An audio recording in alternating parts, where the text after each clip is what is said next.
Ngasi nungdan phongkiba kangla paudagi maruoiba pau khara khangasaraga miyamda khudo tamjige Maitai role bu India ki classical language ta chanaba kana honare MP Sana Jawba Rajya Sabha ki MP Lesemba Sana Jawba na haikrai India ki lol lesing amaga chani palaibagi manungda India ki classical language ta chaliba lol asi taru khaktane kariguma Maitai lo na classical language ta chanba tarabade tare suba language oigadaribane wapham asi Maitai iron iek loina chilol apambolof Miral ki kungani thoi suba mapok kumon thorom amade Taragani pan suba mahiroi sing Maitai mai athoi ahen chandam nabagi mana mathum yemthokpagi thorom JN Manipur Dance Academy da pangthokpagi thorom da mahangna phongdokhibane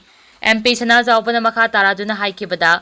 Manipur language pu classical language ta chanaba hanadagi taknaduna lakpane adubu tamthiba covid laichat amadi hauji thoklibi irang achina mathok tabase changsing thaba ngamdana lakkibane adubu center na classical language ta channaba Criteria nauna semdokpadagi Manipur Education Minister ga tanaraga Language Director na Center na thanaba tharang tawba loire State lengang na che butharabadi soidana Classical Language ta chalagani Manipur ge lon nipan suba schedule chalabasu mayekti Bengali mayekta laibana mahiroi singna UPSC exam thabada maksangwa gi khudong saba piribase lawba ngamdana leire Bengali mayek ki mahutta Maitai mayek onthokpa natraga anisigi manungda ama sijinaba yai hana taksinaba Se Minister ga wari sanaba laire Ayhakna Parliamentary ki Official Language Committee ki member oibana Maiki damak tawba yaba khudimak tawgane Selda Maitai mayek yohonaba Reserve Bank of India ga tanaba su laire haike Ngasigi tharam ajuda JN Manipur Dance Academy Imphal ki Director Program Bam Bilas Bosem ki Chairman Akham Joy Kumar Herikon ki Advisor Longjam Ratan Maitai amade Miral ki Luchingpura Khaidam Ingosa Maitai na phambaki leiting oina saruk yake Landslide thokpadagi lambi phawna khidrei National Highway number 29 gi Kohima amadi Dimapur gi paringda laiba juda ja thongma pada chauna landslide thokpadagi National Highway asi lambi phawna khidrei hare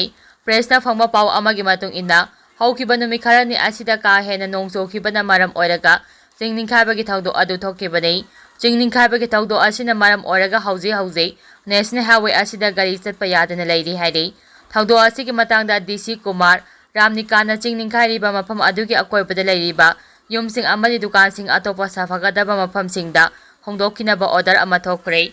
Marak asida Kohima dagi Dimapur phaba jakadaba singna atopa lambi maru oina Sojoma Khonoma Mejoma Sejoma Sejuju Baza natraga Juda Jabres Meso Badasa Sejuma Sejuju Baza lambi da chatnaba desina khangankre hari Makha tarak poina kanglaipa ki meragi paukse tegi maru oiba pauk khara khangatsaraga miyamda khudo damjige ex MLA Indraji ki thongalda bom pakhai khrei Khetrigaw kendra ki BJP ki MLA oiramba Nahapam Indraji ki Khetrigaw da leiba masaga yumgi thongalda ngarang numidang pung 10:35 rom taba matamda sakhangdaba miyosingna bom ama langsinuna pakhai hankre haire bom pakhai khiba aduda thodongna aso apane yaukhide khudakta thodok thokfamda Porompa Police ki kanggu amade Forensic Science ki team ama laktuna yengsembagi thabak chathake bom pokhaiba asigi matangda Porompa Police na case ama lakhaikrei hauji phawi oina kanagoma group amatana bom ge attack adu chathabane hana claim torokpa leitri hari Koireng Luchingba UNLF na Ereicha singgi maphamda wapham kaya thamlakli haukiba August 13 Petrol Day da ampha amadi mami TV na thaupu odina Kumalam Park ta pangthokiba athawbo singgi ningsing numiki senglaba tharom adu yamna tawonaba maungda Rocky isay nungmagi tharom oina uhanduna Ereicha mayamda kham thenga nungaitaba amadi asawa puan giba thauju thawong adugi matangna Koireng Luchingba UNLF na Ereicha mayamda wapham kar thamjare hana UNLF ke Central Committee ke Secretary Publicity Chakhena thadorapa zero aman hairi zero asin hai athawba singgi ningsing numit 13 August ki tharom ase ngalingai matamdagi haungna UNLF na lebak mayamba khusamnana chahi khudingi pangthoktuna lakke Konadi Manipur lengang nasu numit asida Petrol Day hana sakhangduna pangthokpa horakhibani haire zero sin hai Ereba ifurup kanaba honabada thawaina pontapi kiba layokraba ipaipu singbu nungsijaba senglaba numit asida Inkhalakli banha singgi haraw mathoi kaba itak irangi thawng asugumna chathakiba adu UNLF MPA nasu akama mongda yaningdaba amasung saungningba poi maru oina numit aduda tinkiba nupa macha nupi macha sing aduna utkiba ka hemba thawng sing aduda Ereicha singna phongdona khiba pendaba asawbagi michai adu khakta natana chililangliba singgi maraktasu kham thengna yaningdaba phongdokhiba adu UNLF MPA gi oinasu sawatsai amasung condemn tawfam toi matung tarakpada thorom adu simbada thodang lokhiba sing be member sing bu numi mari ni chupna mami mamai punchina wahang pong jatharaba matungda thapu oikhiba amphagi president media da Rocky say nong magi thorom adu namfuda tawan khibani haine UNLF MPA ki kadar amagi maming pandana phongdokhiba laikhrei amphagi president phongdokhiba ofamadu ngakningai oide numi mari ne chupna mami punchina physically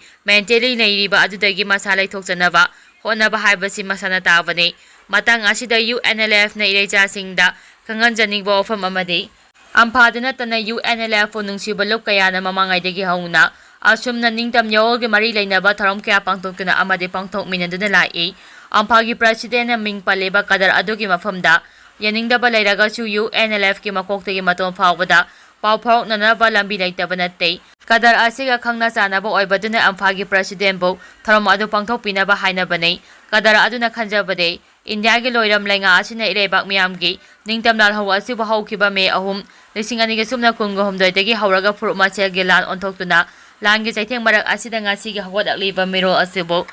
rock music ki akanba ahawbalan pungsinduna yekai hannabaga lonuna tungda thengnagadaba akanba ningtam langi lambau piba tharam oinaba rock music te laibak ningbagi ichai chaktuna lalaw lawtuna pedoi droi tharam asi chenbane aduba laibak thiri badai kadar asina su convince ta hoba watpa lapna lainabadagi pau phongnaba watpa loinina sili langliba sing chaisakpa sing inbe manager na chingba sing aduna asiguma senglaba numit asigi nungi aruba sentiments adu thamoida phawba watpa natraga tharom adu control tawguna karamba ichel amada pugadaba no khangdaba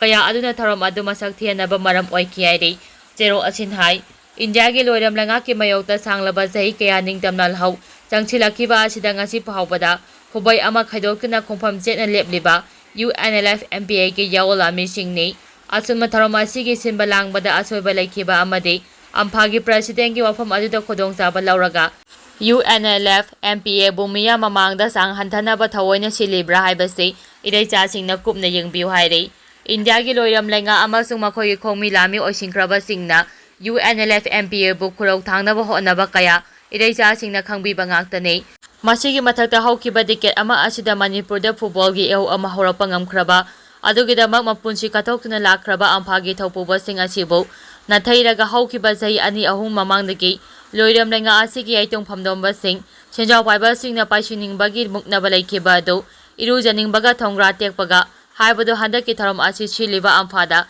chapchana thokle haire zero asina aroibada haire bade afa phata achum aramunna khangbiba Ereicha singna Jena kunai asibu mikupna hom senariba asigidamak UNLF na chawthokpa poi masina loiram lenga asige senjaw phamjaw pariba singamasung makhoina thadokpa kholaw mayam asige aramba thawin si mayam asina aikhoigi miyamba kaidongnungdasu huduna puba ngamloi habase UNLF na chena thajaba thamjari haire